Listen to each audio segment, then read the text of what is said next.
예, 여러분 안녕하세요. 자, 오늘은 한국 근대 작가론 이광수에 대해서 한번 같이 공부를 해보도록 하겠습니다. 이광수 작가는 1892년에 태어났어요. 1892년생이고요. 평안북도 정주군에서 태어났습니다. 그래서 태어났고요. 그 익성동에서 이제 태어났는데 생후 2개월 만에 이제 풍병에 걸리고 아주 어렸을 때 몸이 허약했다고 합니다. 그래서 이제 그 콜레라도 앓고 그래서 이제 그 콜레라로 이제 1902년에 콜레라 호열자라고도 하죠. 콜레라로 이제 그 부모를 잃어요. 그래서 이제 정주 지방의 동학도 박대령의 집에서 이제 서기 노릇을 하다가 동학에 대한 탄압이 심해지자 이제 상경을 합니다. 그리고 나서 일진회 1905년이죠. 일진회의 유학생으로 선발이 됩니다.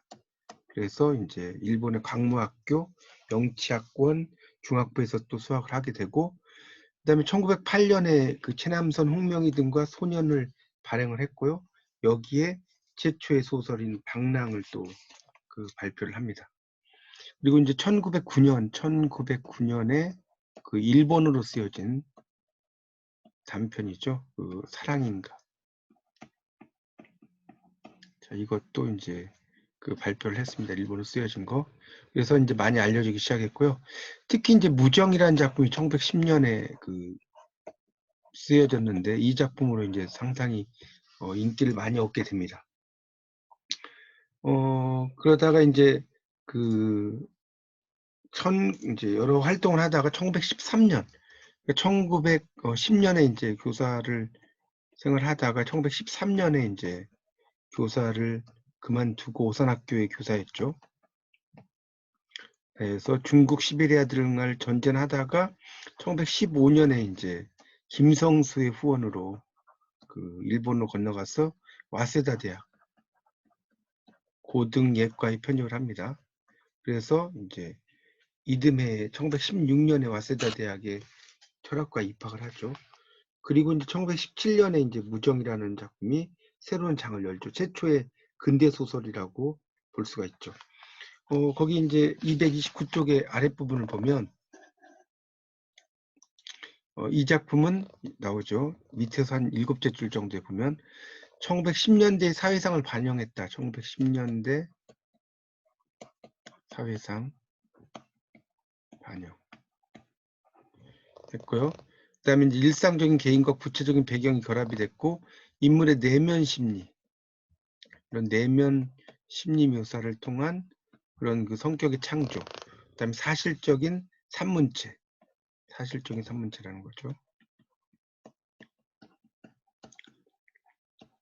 그 다음에 구어체 이런 것을 많이 활용을 했고요. 그 다음에 구성이 아주 새로워졌다라는 것이 나오고 있습니다.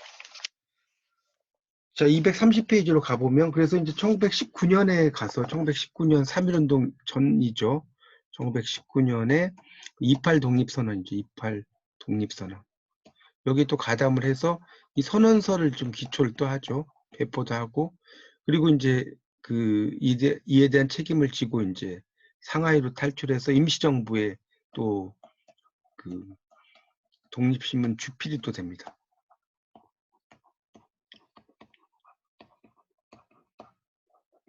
그렇죠. 그리고 이제 도선 안창호 선생의 영향을 받았다는 것이 나오죠. 그리고 이제 21년에 건강 악화가 돼서 귀국했지만 또 체포되었다가 풀려나고요. 1922년에 그 다음 달락에 보면 이제 변절자라는 질타에 맞서서 그 민족 개조론이라는 것을 이제 쓰게 되죠. 민족 개조론. 그런데 이제 이것이 또 거센 비난의 대상이 돼요. 그래서 이제 필명으로 이제 작품을 발표했다고 나오죠. 그러다가 이제 또 동아일보사의 객원위원도 됐다가 또 활동도 재개하고 뭐 그렇게 합니다. 근데 이제 특히 이제 이광수의 작품 중에 흙이라는 작품, 이 흙이라는 작품이 또 있죠. 그래서 이런 장편, 그러니까 초기 작부터 뚜렷하게 계몽정신 이런 것을 이제 많이 드러내고 있다라고 볼 수가 있습니다. 이런 것들을 이제 농촌이라는 그런 그 대상이 적용해서 심화시켰다라고 볼 수 있겠고, 1920년 후반부터는 이제 역사 소설 이런 것을 많이 창작을 해요. 그래서 이제 뭐 단종회사, 이순신 이런 것들을 쓰게 됩니다. 그다음에 이제 1930년대 중반, 1930년대 중반 이후에는 이제 불교 쪽으로 기회를 해요. 불교. 기회를 해서 이제 여러 작품들을 쓰게 됩니다. 그래서 이광수는 이제 그 1925년에 안창호의 지시에 따라 수양동맹회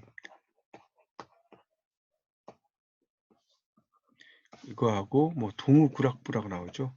이런 것들을 이제 교섭을 해서 이제 발족을 시켜요. 발족. 활동을 하고 이제 이런 그 수양동맹회의 그런 그 사건으로 체포돼요. 그래서 이제 그 징역 5년을 언도를 받았는데 이제 병보석으로 또 풀려납니다. 그래서 이제 1940년에 또 창씨개명을 하자 창씨개명에 앞장서서 가야마 거기 나오죠. 가야마 미스루라고. 그러니까 그 한자로 하면 향산광랑이죠. 이런 그 창씨개명을 또 합니다. 그리고 황군 이문 작가단을 결성해서 일본군을 방문하고요. 이렇게 이제 여러 그 내선 일체 구현도 강조하고 이러면서 이제 상당히 비난을 많이 받아요. 근데 이제 결국은 민족을 위한 것이다라고 이야기를 했죠. 그래서 이제 1949년에 이제 반민특위에 걸려서 서대문 형무소에 수감되고 병세가 심각해서 9월에 이제 다시 석방이 됩니다. 고혈압과 폐환으로 병상 생활을 했고 50년 7월 12일에 효자동 자택에서 납북이 됩니다. 그리고 50년 10월 25일 날 자강도 만포시 고개동에서 사망한 뒤에 모처에 매장되었고 80년대 중반 평양 인근에 있는 특설 묘지로 이장된 것으로 알려져 있습니다. 자, 그럼 작품 세계로 가보면요. 231쪽입니다. 이광수의 이제 작품 세계는 이광수는 첫째 줄에 보면 가보개혁. 그래서 이 경술국치라는 것은 경술련의 국가의 치욕이란 뜻이죠. 우리 이제 한일합방이라고 또 이야기를 하는데 1910년을 말하는 겁니다. 자, 그다음에 1919년 3.1운동, 태평양전쟁, 해방과 한국전쟁까지 이제 초연한 위기에서 이제 어려운 시기를 살다 갔죠. 그런 분입니다. 근데 이제 이분은 이제 되게 계몽과 계도 이런 걸 많이 강조했다는 거죠. 그래서 이런 것들은 누구의 영향이냐면 바로 러시아의 작가인 톨스토이의 영향이다. 이렇게 볼 수가 있습니다. 그래서 이제 그 밑에 보면 문학론의 뿌리라고 나왔죠. 문학론의 뿌리. 그래서 일진의 유학생으로 동경에 그 생활을 하면서 이제 그런 그 여러 작품들을 봤죠. 대학, 중용, 맹자, 동양고전을 많이 그 읽었고 또 동학에 압도돼서 심부름꾼을 하다가 일진의 유학생이 돼요. 그래서 이제 명치학원 시절에 거기 나오죠. 톨스토이 영향을 받았다. 이 톨스토이는 일종의 효용론이라고 해서 감동을 줘야 된다. 이런 영향이거든요. 이게 이제 계몽주의로 가게 됐다는 것을 알 수가 있습니다. 231쪽의 아랫부분 마지막 단락을 보시면 231쪽입니다. 거기 아랫부분을 보시면 그 이광수는 이제 그 인습과 편견 이런 것이 나오는데 우리가 인습하고 전통의 차이점이 뭐냐면 이 둘 다 전해져 내려오는 거죠. 인습이나 전통은. 전해져 내려오는 것인데 그 중에서 인습은 전해져 내려오는 것 중에서도 부정적인 것을 이야기를 하는 거고요. 전통은 전해져 내려오는 것 중에 긍정적인 것이다라고 볼 수가 있습니다. 그래서 이런 인습과 편견을 비판하는 글을 많이 또 쓰게 되었다라고 할 수 있습니다. 232쪽을 가보시면 232쪽. 그래서 이제 거기 두 번째 단락에 보면 셋째 줄에 최초의 근대적 문학론이란 문학이란 하우 이렇게 나왔죠. 문학이란 하우. 문학이란 하우라는 것은 무엇인가라는 뜻이죠. 하우라는 것은 어찌하자니까. 그러니까 이건 이제 요즘 말로 하면 문학이란 무엇인가? 신가라는 뜻이고요. 영어로 말하면 뭐예요? What is literature? 라고 할 수가 있죠. 그래서 이제 거기에 그 문학이라는 용어를 서양 리터러처로 이해하고 특정한 형식하에서 사상과 감정을 발표하는 자다. 이렇게 규정을 짓고요. 자, 거기서 좀 내려가다 보면 이광수의 정의 문학론이라고 합니다. 정의 문학. 정의 문학론이 또 문학의 본질에 대한 이야기고요. 거기서 두 줄 또 내려가면 공리주의라는 게 있어요. 공리주의. 이익을 줘야 된다는 거죠. 그래서 이 공리주의라는 것은 바로 이 톨스토이의 예술론의 영역이다.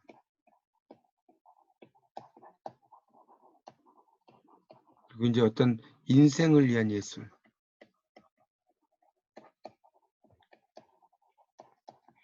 를 주장을 하고 있죠. 그렇게 볼 수 있습니다. 233쪽으로 이제 가보시면요. 233쪽.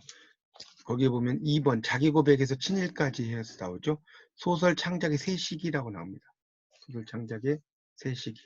그래서 이제 이광수의 그런 예서 좀 설명을 드리면 이 어린 시절에서는 되게 그 뭡니까 동양 고전을 많이 섭렵을 하게 돼요. 동양 고전을 섭렵을 하고요.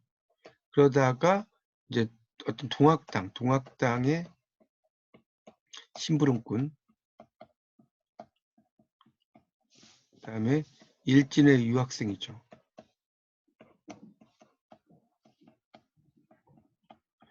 으로 이제 하는데 이때는 이제 동학과 천도교 사이, 동학과 천도교 사이에서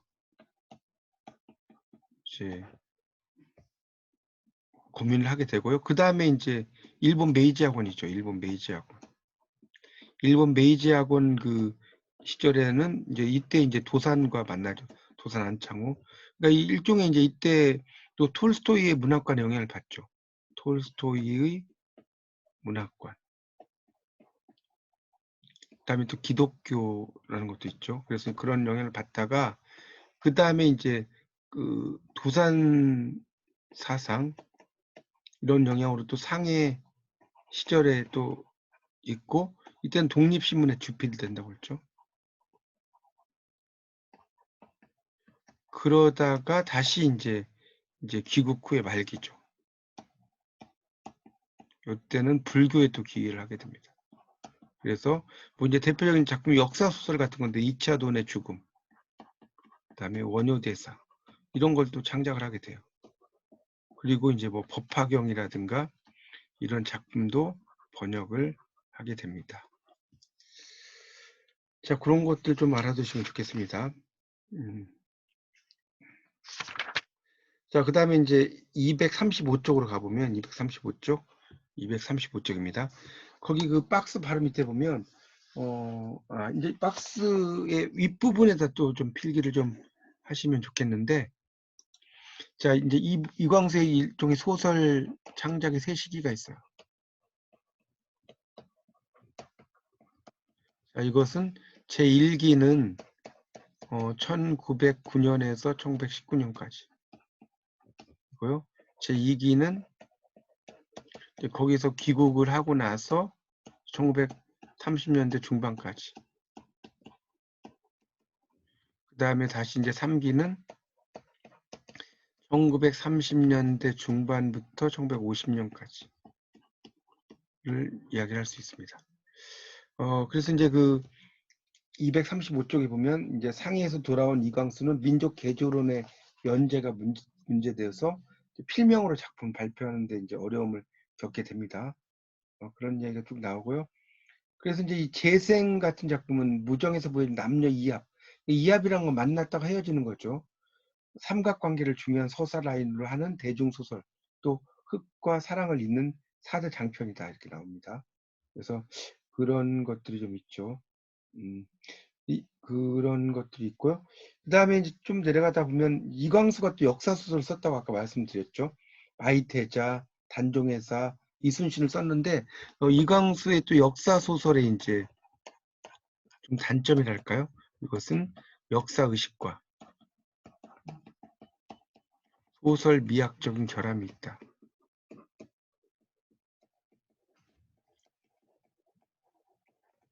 그걸 알 수가 있죠.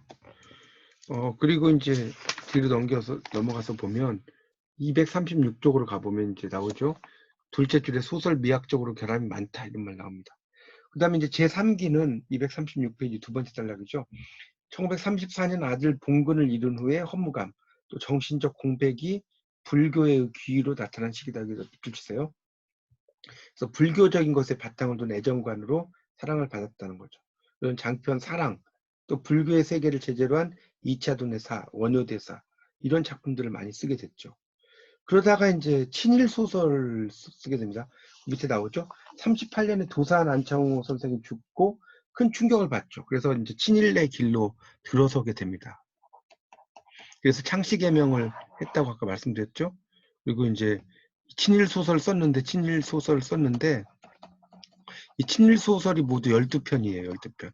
그 12편 중에서 10편이 일본어로 쓰여져 있습니다. 쓰여져 있어요. 그런 것을 이제 쓰여져 있고 그래서 이제 이광수에 대해서는 친일행위가 참 그런 삶의 행로에서 예고되어 있었던 선택이다. 이렇게 이제 보기도 합니다. 한순간의 변절 이런 거라기보다는. 그렇지만 이광수는 민족을 위한 친일이라고 믿었다고 나오죠. 그래서 그러다가 이제 1950년 1월 장편 서울을 연주하던 중 병석에 누웠고 한국전쟁 중 납북되어서 사망했다고 나옵니다. 자, 그럼 작품 원문 및 해설 가보겠습니다. 자, 237쪽이죠. 237쪽입니다. 여기 이제 보시면, 자, 여기 이제 보면 이제 이광수의 무정부터 나오죠. 이 무정은 1917년이죠. 1월 1일부터 6월 14일까지 126회. 이게 이제 매일신보에 연재가 돼요. 그래서 이제 됐고요. 일종의 이 무정이라는 것은 과도기 청년들의 갈등과 선택이다. 볼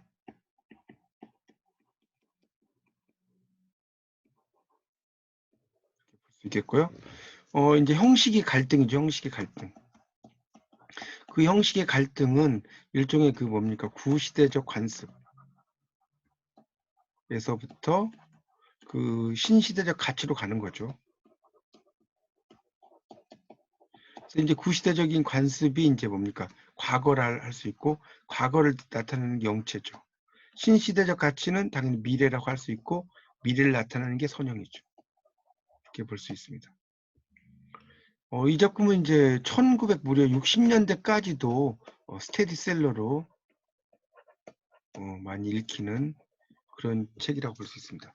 자, 237쪽에 네 번째 줄에 있죠. 무정의 줄거리는 다음과 같다. 한번 읽어보겠습니다. 평범한 영어 교사인 이영식은 김장로의 딸 선영에게 영어를 가르치며 묘한 감정을 느낀다. 그러나 시대의 선각자요 자신의 스승이었던 박진사의 딸 영채가 나타나면서 갈등에 시달린다. 그녀는 억울하게 감옥에 간 아버지를 구하기 위해 기생이 되었지만 형식을 생각하며 정절을 지켜온 여인이기 때문이다. 형식은 스승의 은혜를 생각하여 영채를 받아들여야 한다는 의무감과 기생이 된 여인과는 결혼할 수 없다는 생각, 선영에 대한 미련 사이에서 고민하지만 쉽게 무언가를 결정하지 못한다. 이때 배약감에 의해 순결을 빼앗긴 영채가 형식에게 유서를 남기고 사라진다. 자살을 기도하려던 영채는 기차에서 병욱을 만나 신여성으로 새로 태어난다. 결국 이영식이 선영과 함께 미국 유학을 떠나는 기차에서 역시 유학을 떠나는 영채와 제외하고 함께 수혜를 받는 사람들을 위해 자선음악회를 열며 민족을 위해 열심히 공부하여 돌아올 것을 결심하는 것으로 끝난다. 나오죠. 이런 내용으로 쭉 이야기가 되고 있고 238쪽에 이제 보면 두 번째 단락의 첫째 줄에 보면 이 무정의 중반부 이후의 이야기 중심은 영채다. 그래서 원래는 이광수가 영채라는 제목으로 이런 소설을 연재하면서 수정했다고 하는 거죠. 원래 영체라고 쓰려고 하다가 이제 무정이라는 것을 썼다는 겁니다. 그러니까 삼종지도, 그러니까 이 삼종지도라는 말이 나오죠. 이 삼종지도는 뭔지 아시죠? 어렸을 때는 부모를 따르고, 결혼해서는 남편을 따르고, 그 다음에 나이가 들어서는 아이들을 따른다. 뭐 이런 이야기죠. 그런 고래 옛날부터 내려오는 윤리 규범에 따라 순종적이고 종속적인 삶을 영위하던 여성이 이제 근대적인 각성에 이르는 과정이다, 이렇게 볼 수가 있겠죠. 그러니까 이게 민족의 계몽을 위한 작품이고 상당히 많이 팔렸다. 이 238쪽에 마지막 단락이 나오죠. 매일신보 연재 당시는 물론 단행본으로 발행된 이후 60년대까지도 무정은 대중에게 상당히 인기 있는 작품이었다, 이런 말이 나오고 있습니다. 자, 239쪽을 가보시면요. 그래서 이제 무정의 멜로드라마적 특성이 나왔죠. 두 번째 단락에. 그래서 구시대적 가치와 신시대적 가치의 명백한 대립과 갈등이라고 나옵니다. 그래서 이제 이 무정이라는 것은 일종의 뭡니까? 애정의 삼각관계다,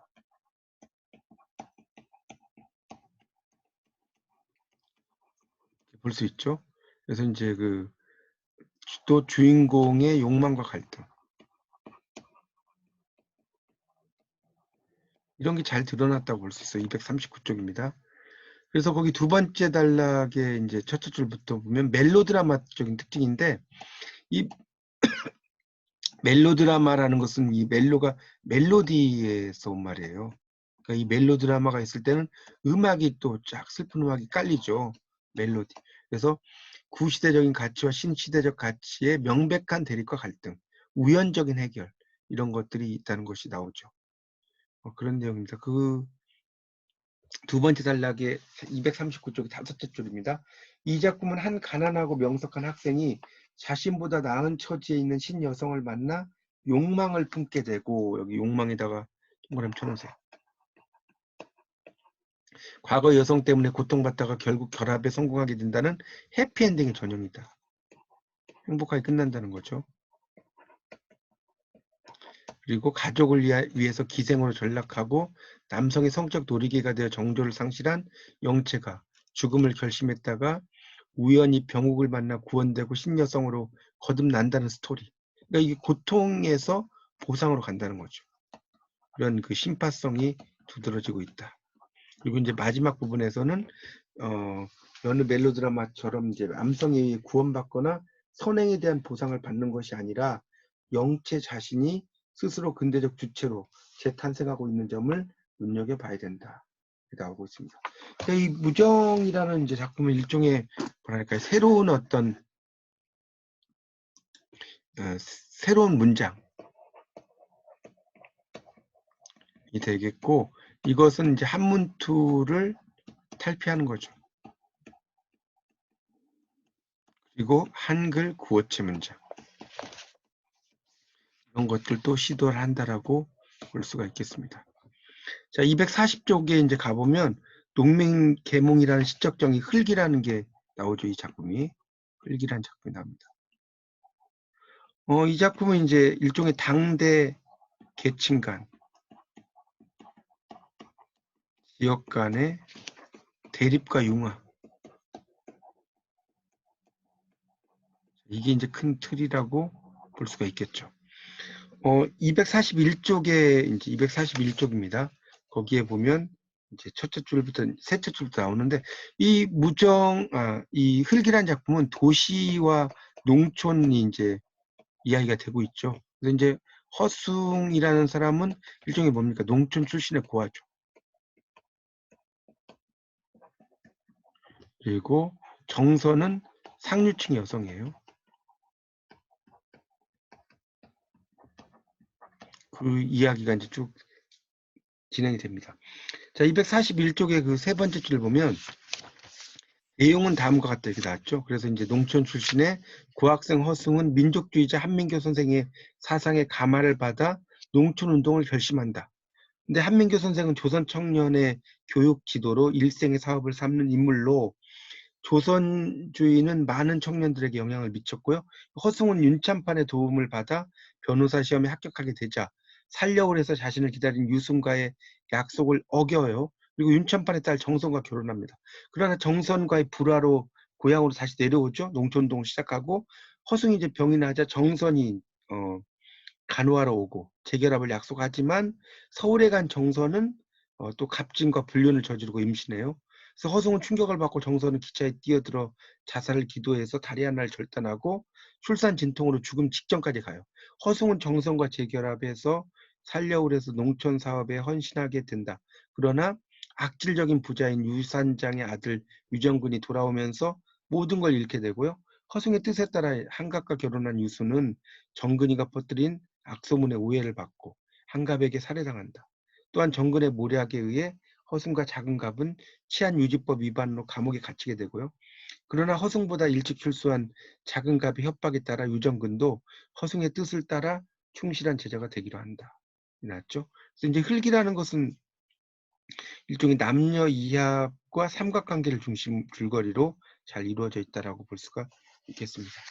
그래서 이제 그 내용 그 밑에 나오는 건 여러분이 한번 쭉 읽어보시면 좋겠습니다. 243쪽을 보시면 이제 수양 동우회 사건이 나오죠. 243쪽에 알아보기. 1926년에 도산 안창호가 서울에서 조직한 흥사단 계열의 민족운동 단체였다. 이렇게 나오고 있죠.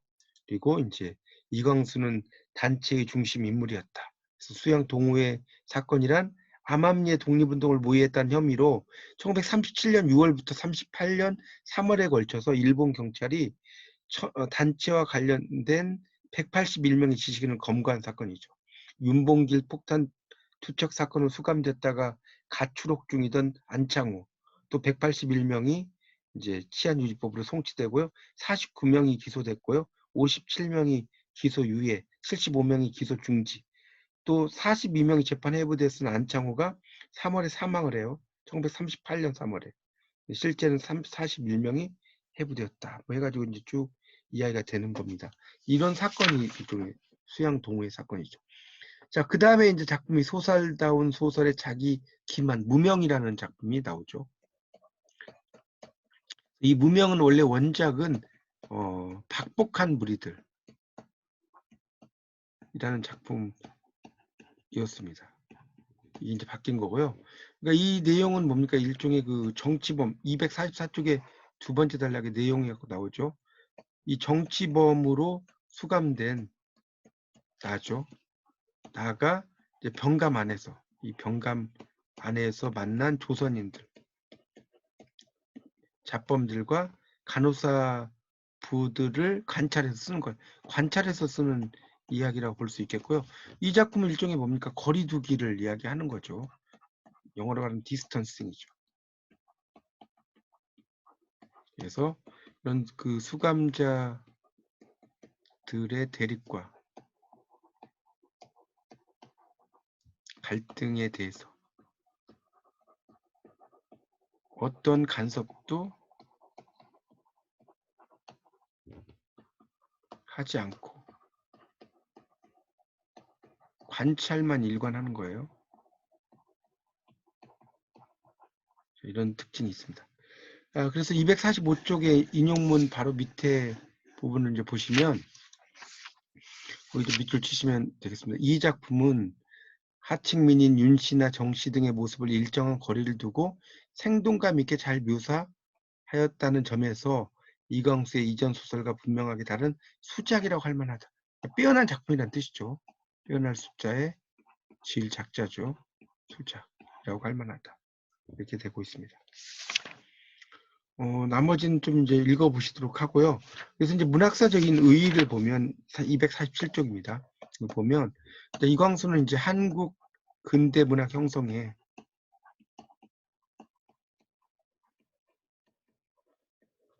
이바지했다라고 볼 수가 있어요. 그래서 이제 그게 보통 크게 세 가지로 나눠질 수가 있는데 첫 번째는 최초의 근대 소설.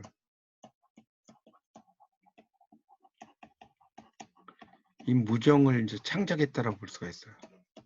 첫 번째 특징이 되겠고 두 번째는 뭡니까? 구어체적 문장을 개척했다.